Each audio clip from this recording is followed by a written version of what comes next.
Promises to be a night of savage contrasts. The exhilaration of speedway competition mixed with the sadness of the passing of two of our favourite people in the sport, Jason and Darryl Krikke, during the week. Well, tonight, making a return to racing is Jon Krikke. No doubt feeling that he needs to get out and prove something to, not just himself, I think, but to the memory of his young son, Jason. He'll be driving Ron Krikke's car tonight. Ron, in a wonderful gesture, will be driving his son Darryl's 95 car, a brand new Maxim that sadly Darryl never got to race. Returning to competition tonight too is fast Eddy Gobby.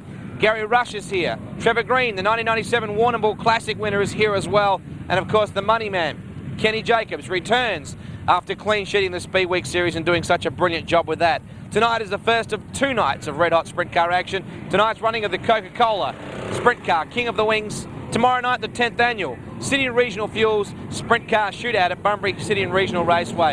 Enjoy the action. We're going to, and remember some fond and warm memories of the two young scallywags that were cobbers and wingers, Darryl and Jason Krikke.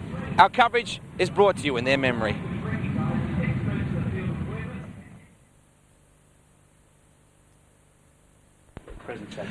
Welcome to our coverage, race fans. There is Rick Sawyer. See, I told you I saw you.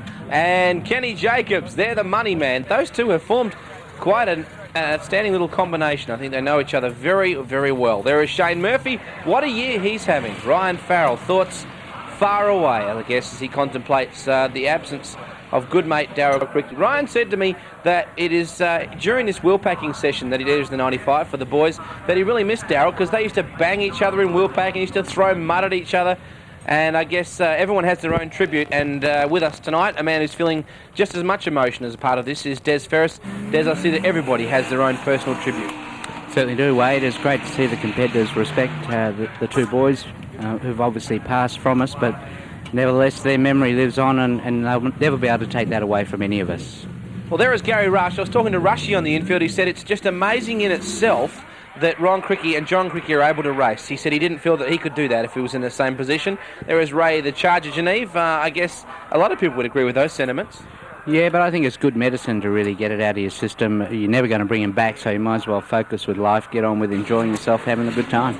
And everybody has their own unique way of saying this. As I said just there, Peter Long is cutting the tape off the Jon Krikke car. Good to see JK back in the pits at any rate. There is the 95 on the front wing, but the number 66 car of Allan Hayes and Trevor Green. And a quick time, they call him. Now, here's an interesting combination right here. I'm looking forward to seeing how these two work together. Look at Ronnie. That's tough, isn't it? I mean, he's just fighting on like the true champion he is. Yeah, and you can see he's enjoying it too. He's working well there with Larry and Keith Giles. So Ron will do very well this weekend. Well, there's Jon Krikke and Shane Krikke as everyone lines the curb.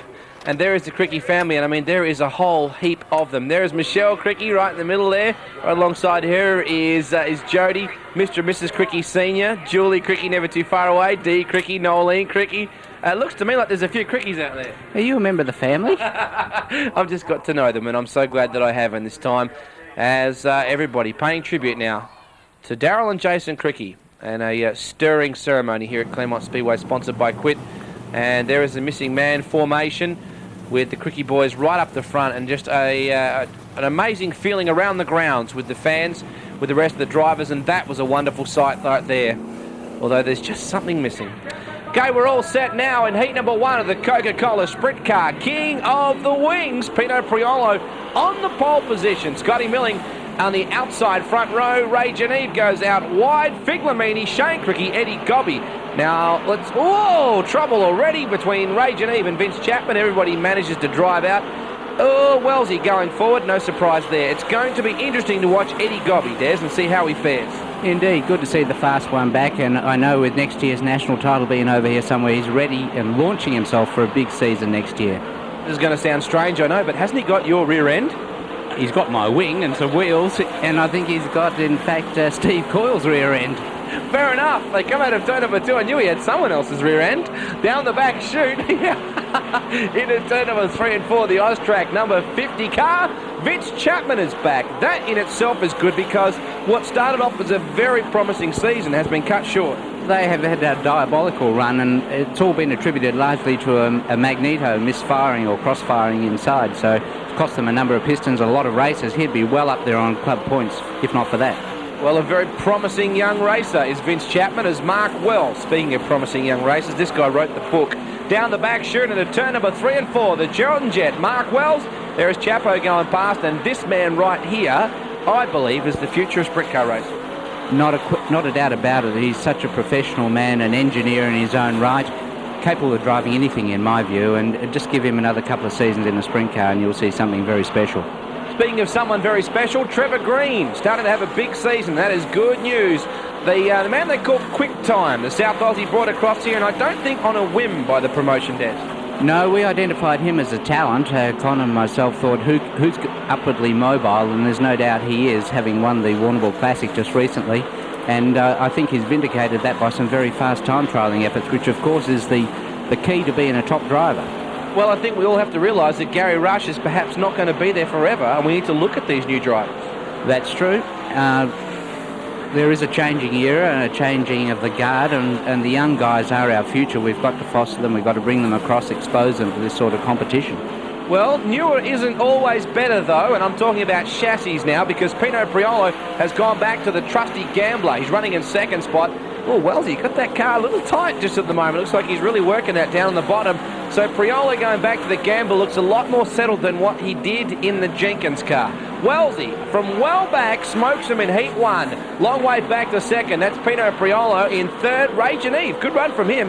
Back then, I think it might be Scotty Milling, Michael Figlamini, and Shane Krikke back in the field there. But Wellsy, some dramas on the main straight here. Do you recall what this was? Did he run out of fuel? Don't know, he just pulled up. Yeah, very interesting, and I noticed he needed to push back in. I think I did hear a whisper that it was in fact the fuel. Ryan Farrell with the Akai sponsorship on the main wing. I bet he's got a neat sound system in his home. Who is that? JK onto the infield. Oh, Johnny regains the racetrack, but there's plenty of congestion behind him. Shane Murphy in there with Ron Krikke. And it's hard. I don't know about you, but I'm having a lot of trouble getting used to Johnny in the 99 and Ronnie in the 95. It'll take a while, there's no doubt about that, of course. And John, all he did there really was turn a bit too early for the corner and renewed his lawn mowing contract. I think it's called butterflies, and I think he would be very nervous. Oh, Ron way up high in the Osquip Industries, 95 Maxim. It's going to take a little bit of time for him to bed back in, but I get the feeling that he will be there by the end of this season. Jacobs storming through in the 47 car. What a class act, and what an unusual but wonderful idea to bring him back. We thought it would be a great treat for the fans to see the Speedway champion back here again, and of course he'll turn it on. There's no doubt about that. There's no one harder, but no one fairer also on the racetrack. Well, Ron Krikke and Ante Kinley just got spat out the back, and the money man is going forward in a car and a team he is extremely comfortable with. Oh, Ronnie gives Ante Kinley the short back and sides, and JK struggling a little bit, I think, to come to terms with this race car. I think here's the point where people tend to write people off and say he was out of control or like that. Hayesy goes to the infield in the 66 car. But there is a point that you cross with knowing the race car. Now look at that. Jacobs just smoked Garry Rush in the number 2 Castrol Maxim. But Des, let's go back to talking about John Krikke. He's not familiar with this car yet. No, that's right. It is perhaps a hard car to drive too, because it's always been set up pretty fast, and fast cars are normally hard to drive. Just talking about Garry Rush back there a moment ago. Garry made the comment that he had a lot of trouble working with our tyre rule over here to get his car to really perform on either night of racing this time. Well, he is a Goodyear man through and through from what I can remember, and Hoosier was a completely different deal.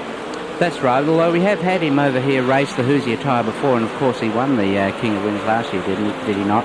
On Hoosier tyres, so he has been able to do it before. I didn't really understand his comment. Down the back chute to turn number 3 and 4, the wild one, Shane Murphy. In the 4X car, charges out of turn 4. John Krikke, I always said Ronnie, 1 lap left to go, and John is hanging on for second. Ryan Farrell has a load of potential. I've said it before and I'll say it again and again. It's just that he has some rough edges. Yeah, they're getting knocked off though slowly, and he turned in some outstanding drives this summer. I'm really impressed with Ryan's driving performances. I thought he's done really well since I think the Murphy team changed over to a 4-bar car, did they not? Yeah, they did. They got to something a little bit more conventional, but in the same respect, look how narrow that chassis is. It's a speed car chassis, effectively. Okay, we're all set for heat number 3 now. Murphy and Priolo square off on the front row. Geneve, oh, look to the outside of Rushy there. Look at Wells trying to cramp Rushy for room, and Jacobs on the outside in the GKR 47 car. Motors into turn number 3 and 4. What I always look for in a good race car driver, Des, is how busy the left arm is. And Kenny's just seems to be suspended in midair. Certainly paints the picture on how the car's working. Obviously, you see him wrenching the wheel around a lot on that left arm. You know he's got a bit of a handful there. The idea, of course, is to try and set it up and keep the wheels straight. Well, keep the wheels on the ground at the moment. Getting a bit of bite. Looks like the Claremont circuit. Of course, with no bikes running towards the end of the year, they were able to dump a little bit more clay in and get the thing mixed in nice. And this is quite a drivey racetrack. There is Rushy busily working the number 2 Castrol car off turn 4. Welty has dropped away a little bit. Rush has opened up some ground. Still Priolo doing a nice job off the front, the IKEA Gambler. Shane Murphy right in there behind him, and Pino looking a lot more settled. I think it's been difficult to focus on his West Aussie commitments this year. It's a big ask. It's like the Eagles going to the East Coast every week and then back here to play, and Pino's effectively been trying to do that, racing at Parramatta sort of every second week. And I guess it's become a confidence thing with Pino, and this is why he's gone back to his trusty steed in the old Gambler. Do you think he's got used to those half-cooked sausages you get on the flights?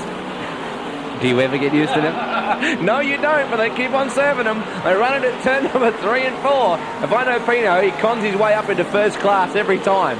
They come off 4. Here is Rushy trying to run down Kenny Jacobs. The 47 car back in 3rd position. Here is Pino looking the goods. Shane Murphy unable to make any ground on him at this point, although having said that, here he comes. Right off 4. Car just propped a little then. And I noticed that the heat races have been extended a little bit here. They're usually 6 laps. I think we're up to 8 or 10 here. Well, I think they should be too. The fans really need to see the best of these drivers, particularly the Interstaters and Internationals, and 6 laps is not enough laps for someone to come from the back of the field and seriously challenge for the leadership. Well, here comes a brilliant move by Shane Murphy on the outside. Read the traffic so well. There are precious few, and this is not a criticism, Des, but there are precious few people in sprint car racing that have the ability or the knowledge of passing. Well, he read that beautifully too. He knew that Pino was going to get snookered in behind Jeremy there, and he took advantage of that and pounced, which you've got to do first time.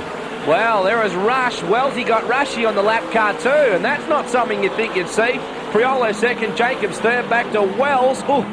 Back then to Rush and Geneve, and Wellesley able to slip through on the inside, but Shane Murphy, cool hand Luke on so many occasions. I think the best thing I've seen for sprint car racing, Ron Krikke in trouble in Heat 4, has been the re-emergence of Shane Murphy as a force in sprint car racing. He's been a journeyman for so many years, as Ronnie just getting the wing readjusted.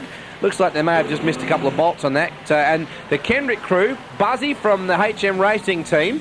There's also a couple of the guys from Steve Coyle is there as well. And I think this is an indication of who and how everybody is pulling for this guy. Yeah, that's right. Just the spirit. Everyone wants to see Ron go well, and I know everyone would like to see him win tonight. Well, when you see 4 pit crews turn up to help Ron Krikke, sometimes you got to kind of rub your eyes. Onto the main straight. It's an unusual night tonight. A run into 1 and 2, and Gavin Migro is back out there. Oh! Boys are having a little bit of drama hooking up here because, well, maybe they're just a little bit too hooked up, Des, but Claremont seems quite drivey tonight. Track's got good drive in it for sprint cars, there's no doubt about that. They're really getting hooked up, and congratulations to Ken Ditchfield and the boys. They've done a good job with the track. Well, Ronnie, not enjoying the experience at the moment, but he time trialled reasonably well. That's why you'll find him down the back. And look at that, riding him on the outside. Ron Krikke, will it come off? No. Hey, but it's just good to see him back out there, at least trying it, Des. He's prepared to race. He's never given up as a racer. You'd have to say that of him, and I think big things will come for him in the future. There is John Krikke in the 99 cars. He's starting to settle in. Tell you what, everybody got the car laying right over on the right rear. There's the 2 brothers running into 1 and 2 as we see Farrell running into turn number 3. The car never seems to be going fast unless the bonnet looks like it's about to come off. I don't know what. They need a sponsorship from Duzzy Clips, no doubt about it. Here is the gas man, Gavin Migro, who tells me this Avenger chassis is like a limousine. He says he's never driven a nicer race car. Car looks very fast. Phil Kinley, I think, is onto a good thing with those Avenger chassis. They seem to be working well with Gavin. If they keep the motor program on track, I'm sure they'll do well. Everybody's coming off turn number 4 so tight and just wrenching the car into the straight. Here comes Trevor Green, quick time as he's called, or Greedy Green as a matter of fact, had an unusual experience on a Perth beach a couple of years ago, and some woman staggered out of the surf in a bikini and said, "Aren't you Greedy Smith from Medal as Anything?" It stuck, unfortunately for him. Yeah, well, small resemblance, but hey, I think that she probably just had a bit of salt water in her eyes. They come out of turn 4. That was Scotty Milling running in the number 50 ice track car, and Ron starting to settle in a little more. Oh, Johnny, a little bit ragged there. Half a lap in front is Ryan Farrell. Fireball on the Ackite 77 Murphy car, and there is JK altering his line down the straightaway, so I think that they are getting closer to the target, but still, that is probably not a comfortable ride just yet. He's just in front of Ronnie. Farrell looks very settled, and Gavin Mugger even more so. This is an excellent win, although we know about the format for this with a time trial system, Des, and if you don't get that right, it is all uphill. Well, there are so many points on being the fast timer that while you have to start the heats from the rear, it really does help you when it comes trophy dash and feature race time. Well, Mygo took the win from Farrell. Good drive from him tonight. Back there was Green, Milling, Shane Krikke, John Krikke and Ron Krikke back there in the 99 car. So the gas man, after missing his first heat due to motor dramas, comes back out and does the roll cage harness by the looks of things. There's Terry Dorrington, as always, in the foreground. The pole dash for the Coca-Cola Sprint Car, king of the wings. The money man, Kenny Jacobs on the pole. And don't tell me that crowd didn't groan when he pulled that one out, Des. I didn't hear. Oh, they were not happy because they knew straight away if you get him off the front, it's going to be tough to run down. But when you look at this field in the dash, as we're going to get on both nights, tomorrow night at Bunbury, oh, Wellesley takes on Rush and blows him away. Rush will come back, but Wellesley's still there. Gee, shows remarkable composure. Rushy trying to come back at him now as they're running to turn number 3. But is he going to do it? Looks like he's got... Oh, Rushy gets the thing up on the back wheels. Gobby's made the dash in his first night back. That's an impressive run. What I was going to say, Des, was that if anyone starts in the front row in this bunch of 6, you're not going to run them down. I wouldn't think so. I noticed Garry Rush is going backwards, and I think it's again an indication of his car being too tight again because he's just having a handful getting it around the corners. Here is Kenny Jacobs in the 47 car running amok out in front, the Shawn Enterprises Schnee. Don't tell me this is not a red spot special, this car right here. When Shawn puts this one on the market, you can bet the phone's going to start ringing hot. Well, I know it's been running hot already, and it's got all the... Have you tried to buy it, Des? Has the line been engaged? No, I've got too many toys now, not for me, but it's a beautiful piece of equipment with titanium everywhere, so it'd be the car to get. Too many toys. I don't think there is such a thing, is there? Into turn 1 and 2, there is Rushy running back in about 4th spot, and Kenny just ahead of Mark Wells. Now, knowing the way Claremont is, in turn 1, the outside groove is always the place to be in the first corner. So the money man will start on pole, but Wells on the outside. Rush, Green, Eddy Gobby and Shane Murphy, and I tend to think that Mark Wells has drawn the plum spot here. I would agree with you. Well, here is the wheel stand from Rush. He's got the car hooked up. There's no doubt about that. Now, this is something you don't see a huge amount at Claremont. At the speed you're travelling in the corners, it's quite an unsettling experience, I'd imagine. Yeah, again, I think it's just because the car's so tight, it's up and off, and it did that a few laps. Must have been rather disconcerting at that speed. Disconcerting is probably an interesting way of putting it. Okay, I wish they would have frightened the heck out of you. There is a 4-wide salute, and there is nothing, and I repeat nothing, in motorsport that compares with that song. It doesn't get the hair up on the back of your neck, you're not human. That's as David Lander and bloody David Tapp and all the guys from the East would say, if that doesn't turn you on, you don't have a switch. Something like that. And look at them, just rolling around, and there's just so much emotion in the crowd tonight. It's really, everybody is just willing and willing, the Krikke boys, to finish, I think, at this point. They've qualified a little bit further back than they would have planned, and I think at this stage, everyone just wants the 3 boys to finish. I know they'd love to see him finish, and better still, I'd love to see him win. It's not going to be easy. Isn't John Day just a marvel to the sport, Des? I mean, there is no one, and I mean no one in this sport, that does it the way he does. I bet sometimes you're spewing he doesn't live in Picton. I wish he did too. I can't get Don Cromie to do it with all that pyrotechnics around. he said, get stuffed. There we go. Coca-Cola, king of the wings. Rush. Oh, back in the field. Farrell. Oh, tags Geneve. He goes around. Is everybody through? Yes, they are. And Ray Geneve, a nice little job. No side mirrors. Nice. Uh-oh. Shane Krikke in big trouble, the number 2 car. Let's have a look here and see what in fact caused this, or if we get a glimpse of what happened with Shane Krikke here. Oh, just all by himself up the track and bang. Was he watching Farrell up track, you think? Probably was. He missed the corner a little bit. Obviously ended up in the fence by himself, I would think. Oh, Trevor Green in some serious dramas here. Flat right rear, but I believe there's more to it than that. They've done a fair bit of damage here. Really? I don't know. Yeah, they missed the rest of this event because I believe they've broken all sorts of things. Broken a Jacob's ladder. They've broken a whole heap of suspension components. And I believe that it's going to be the end of the night for Trevor Green. Now, that is a hard hit. Yeah, very fortunate to get away with that sort of barrel rolling it at least, judging by the way he got some airtime there. Good to see Shane keep it on 4 wheels, really. Well, turn 1 at Claremont Speedway is Shane Krikke's nemesis. I can tell you, there's one corner that causes him the most grief. Now, Trevor Green is not off to buy a lotto ticket.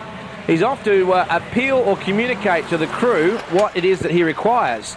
But this is where I'm a little bit hazy on whether you can break the belts or not. I mean, this is the part I don't really seem to understand under red lights what you can and you can't do. If this car fires up, it's going to be a miracle because that driveline must have taken a hard hit. You'd certainly think it would be bent in some point or out of alignment in some way, but it obviously is fired up. Well, I tell you what, they're racing with emotion and spirit tonight, and this is the type of night, I think, where strange things can happen. Here we go, Rush on the bottom with Murphy. Farrell back in the middle of all this. Oh, trouble, Rush! Around as everybody get out of the way. Yes, and I'll tell you why. Because it's in the contract, thou shalt not hit God.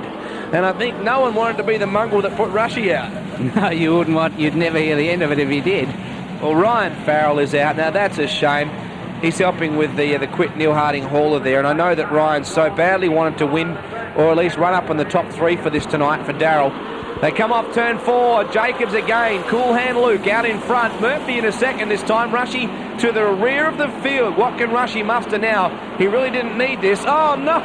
Shane Krikke again, this time with John Krikke. So, at the moment, Shane Krikke is under all sorts of pressure just to get a lap in. And as are all the boys. This is quite a test here. Away we go again. Gobby shoots up the inside, looks for third and picks it up. Although Big Lamini, 3 wide. Micro going forward. Big run there, going into turn number 3. Gobby, a great run through on the inside. I noticed an arcade. Oh, Ronnie upside down. And John Krikke keeps the car going. Allan Hayes is involved too. This could be the end of the fairy tale. Let's hope not. It was, I think Ron lost it there in all fairness, and Allan had really nowhere to go. Hopefully they're not too bad. Well, Hainesy, I think, is definitely out. Here comes a wing for Shane Krikke. That shows you there how remarkably light these main wings are, in fact. But Shane Krikke, look at it, they've got the whole spares inventory out there for it. Now, Ronnie is working on repairing the main wing here. I guess what surprised me is that they didn't change this. They may not change it if they bent the wing uprights. It's hard to put a straight wing back onto it, so you sort of try and bash it around to get it going again. Well, our cameraman only got half this. No, he didn't do a bad job, did he? Upside down it goes. Really, it didn't destroy the wing. Poor old Hainesy. They should get a sponsorship from Camalco. They've just done so much alfoil this year. And the 95 car rights itself. Johnny spinning to the infield. Front wing's obviously damaged. Main wing's obviously damaged. Does too much look too bad? The rest of it looks all right. John did a good job there to miss Ron, actually. He didn't have a lot of room or space in which to manoeuvre to miss him, so he did very well. Now, what is difficult to communicate to you here is the way that this crowd has just roared when Ron Krikke has fired that car back up. That is just amazing. As I said, this is a night, what looks like some racing spirit falling out the back there.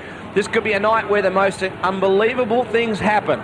Shane Murphy on the outside, front row. Kenny Jacobs again. Perfect record, unblotted at this stage. As they come out of turn number 2, Fig Lamini on the inside of Scotty Milling. Can we get a lap in?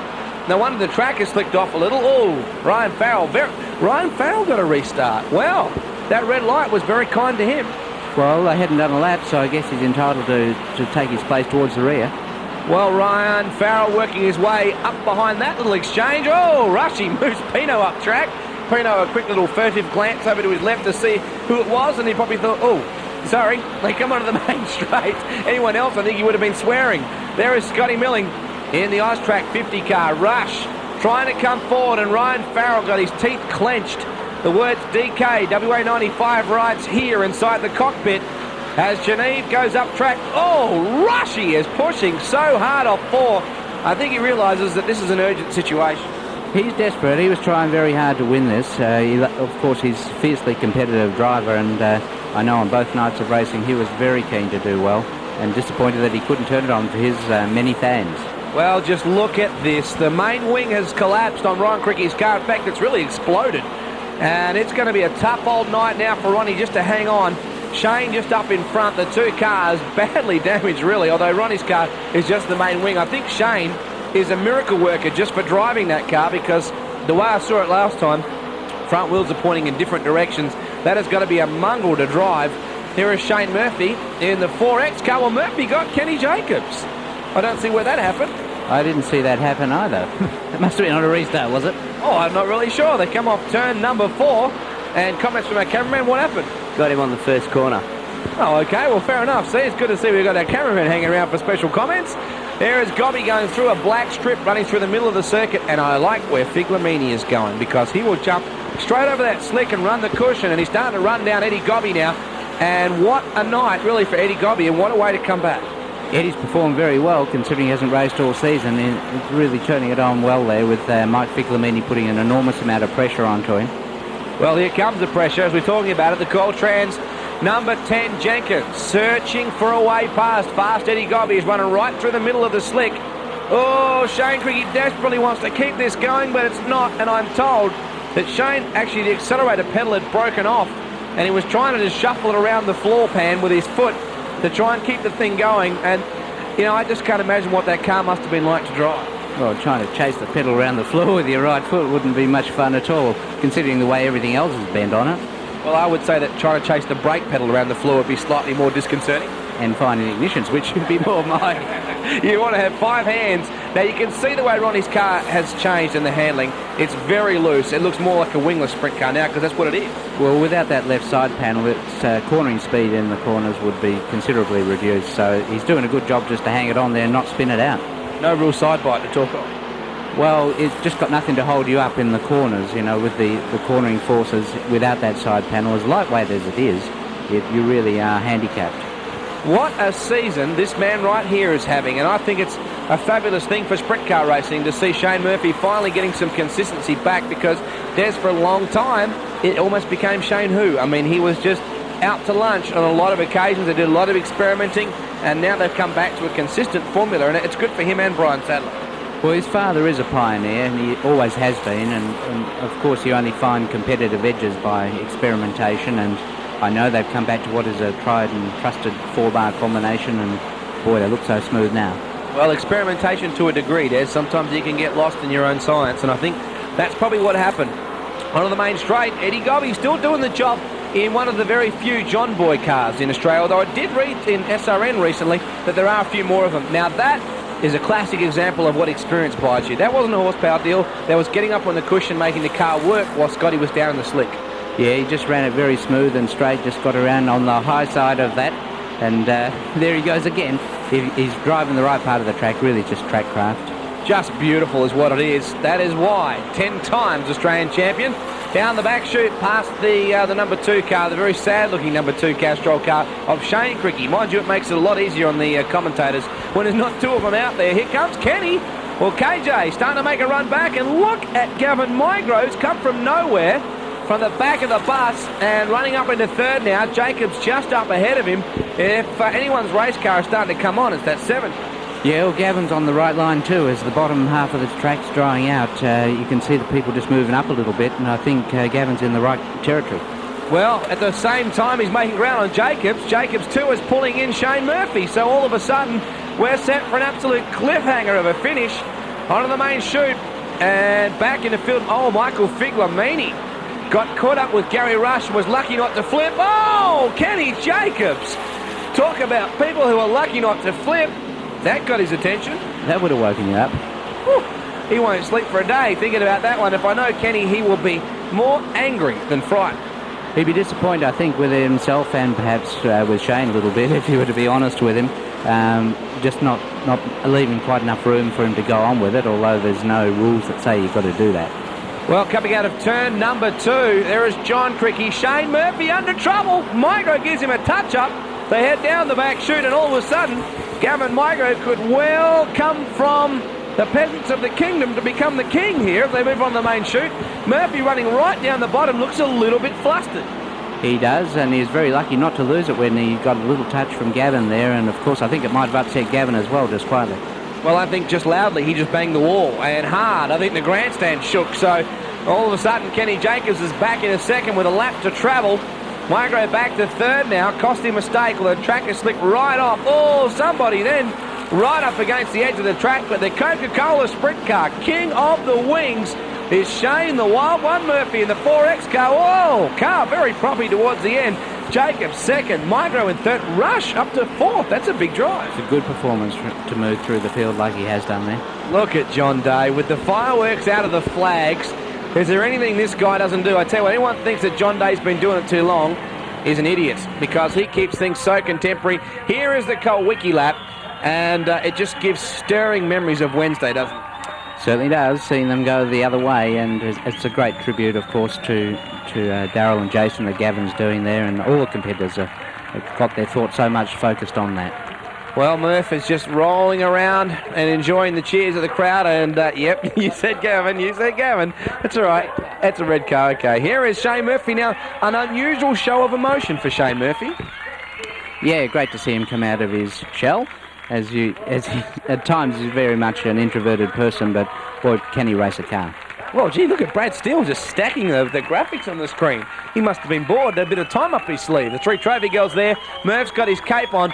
Rushy, well, I guess watching from the infield thinking, oh, could have been up close to that. Gavin Migro, wow, lucky boy, but a great drive, that is for sure.